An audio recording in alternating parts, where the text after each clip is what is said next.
Hey everybody, it's Nathan Selove with another edition of Autism Actually Speaking. Today I want to talk about a topic that books and books have been written on, and that is autism and eye contact. Eye contact is one of the many boogeymans that come from being autistic.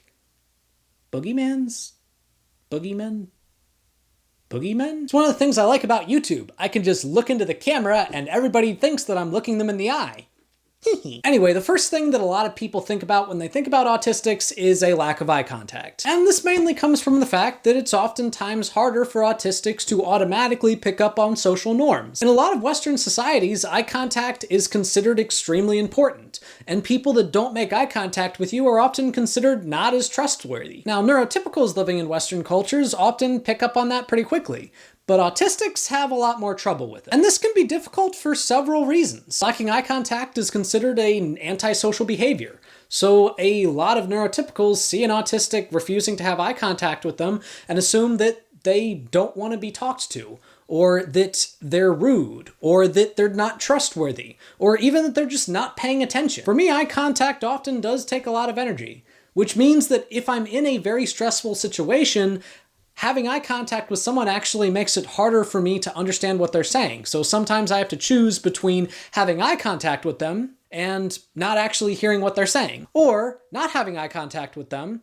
and them thinking that I'm not hearing what they're saying. Not having eye contact with someone doesn't necessarily mean that I'm not listening to them or I don't care what they're saying. It just often means that I'm having trouble in that specific situation. Unfortunately, this creates a very unfair social environment for people on the spectrum. Also, I'm never sure which eye to look at. It's like the scene with the hermit crab in Moana. Pick one, pick one, pick one, pick one, just pick one. So my message to neurotypicals is this. If an autistic is lacking eye contact with you, don't assume that that means that they don't care about what you're saying. And honestly, even if some random stranger is lacking eye contact with you, don't assume that that means that they don't care about you.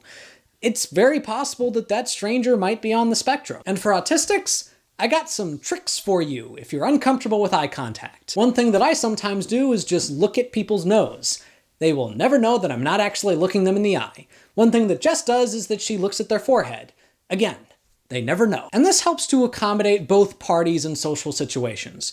If neurotypicals feel uncomfortable when you're not making eye contact and you feel uncomfortable to make eye contact, then the solution to me seems make them think that you're making eye contact without actually making eye contact. At least those are strategies that Jess and I do. But I'm interested in hearing what you all have to say. What are some strategies that you do when it comes to eye contact in social situations?